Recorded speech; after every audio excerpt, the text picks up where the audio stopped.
recorded this for a reason. You all heard those pops when my crate amplifier was cranked up there a little bit. That's the whole point of it. I wanted video proof, and I want to see if maybe someone can help me solve this problem. You think maybe it's a wiring issue? Hold on a second. Howdy. Normally I don't talk to the camera, but is that a wiring issue with the crate there? Or is it a bad, because the jack is bad? Is it that? You think maybe the wires start to vibrate and maybe for a second there they like bounce off the connectors? Because I've checked and they're in there and they're wrapped around.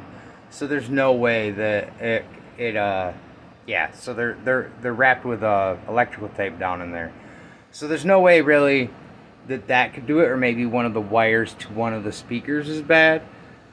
And when it gets to vibrating and pushing air, maybe that wiggles that. Other than that, I hope it's not the amp itself. Upon feeling it, I'm only running it at half capacity as 2 4-ohm outs to run a full stack, and I'm running a half stack, obviously. This is a 300 watt 8-ohm cab, and it's not tubes. It's all solid state, and I'm running one of the outs into the 8-ohm spot, which causes it to run at 8 ohms at 70 watts.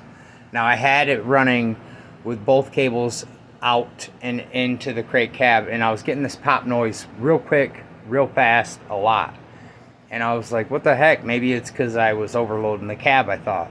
But 120 watts shouldn't overload a 300 watt cab, whether I'm running it at 4 ohm or 8 ohm. But I did match the impedance this time, and the pop still happened. Now, it was happening when I'm on the second gain channel with the shape knob, kind of up, which causes those lows to tighten up, and it's really chunky, really heavy. It sounds great in the room. If I was to record, yeah, I'd probably pop the mids back on there. But I like to cut out the mids when I'm in person like this, because it gives you that dime baggy kind of tone, man. And I love that, man, when I'm jamming by myself. And I also, if you notice, I did have the effects on, chorus and reverb. I don't know if this has anything to do with it, because when it does shut off, it does, switch over to the clean channel, then shut off. And I have ran it through the clean channel and still got the pop. It didn't happen right away, but I was running the black truck effects. So I wonder if it has something to do with just the speakers, or maybe it is this the crate head. I hope it's not the crate head, because I've had that thing for a long time. I bought it on a budget, and it has served its purpose and then some. But yeah, I hope it's not the cabinet either. I might have to open it up, make sure all those wires are definitely connected, and I hope I didn't cause any long-term damage by even doing this little experiment. But for the most part, I've been trying to avoid running the black truck with the orange micro dark into that cab, because I just, I don't want that to happen with that amp, because it does have a tube in it, and I don't want it to disconnect for any amount of time and mess with that tube or any of that stuff. I don't quite know how that works, but I know that if you don't match impedance and do that right, then you can mess with your tubes or overheat your amp. And that little thing, I don't want to overheat it. And most of the time, I don't even want to use that one, because it takes a second to warm up. That's not the problem. Honestly, it's just the sheer fact that that one needs a tube screamer to use it naturally, and I like to go without turning on my pedal board or any of my pedal stuff. I don't know, it's just something I like to do. I like to be able to plug and play. And this has chorus and reverb right on it, and that's what I want. I want chorus and reverb just a little bit in my tone, and it's beginning to be a pain in the butt with this crate. So either I need a new amp, or also I'll check all the wires and make sure. But if you know something I don't know, let me know in the comments below.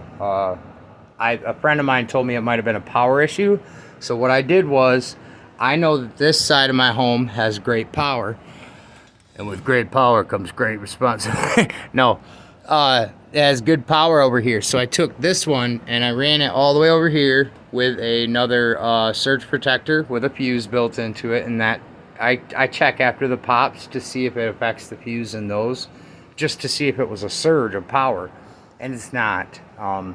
That's a weird, which you'd think it would be a surge. And then I also took this and ran it to this. So this is just running on, this is just gonna run my pedal for now, my pedal board. Turn that on, and then everything should doop doop doop load right up. Ba-dang. And I guess I'll just be using that for a while, because I have no other choice. But I think today, as a project, instead of dealing with the fish, I think I'm going to tear apart the back of my cabinet, just to make sure. I have super glued the back end, because cabs, as they age, that's an old cab, had that since I was younger, like when I first started playing guitar, I had to get a 4x12, you know, and I used to have all kinds of weird stuff running it. I ran Marshalls on top of it. I ran PV Vipers on it, and they all sounded great. Anything I just kind of threw onto it, it sounded good. It's just over the years I had to sell a lot of stuff, and I just started getting my collection back, and I don't want to sell anything now, you know, and I want to keep my old stuff but improve on the old stuff without spending money. And now that I have my equipment back, I don't want to spend a lot of moolah. Everything just jumped in prices, and it's the market out there is just bad. It's bad. Let's face it. You can say whatever you want, but everything's jacked up double in price, and the quality hasn't changed. Like, if you order some of those guitars from China, they're still coming. Some of them, like 1 out of every 10, is messed up. And the Indonesia made ones, you still get the same kind of thing happening. But yeah, so I don't want to get anything, a new amp. So hopefully it's not an amp issue. If you know what it is, let me know. I'm gonna get to opening that back of that speaker either way and make sure everything is wired tight. I'm gonna try it one more time. And if it starts popping on me again, I only have a certain amount of time I can play loud out here. So I'm going to try and hurry up and get her done before 9 o'clock. Alright. Have fun.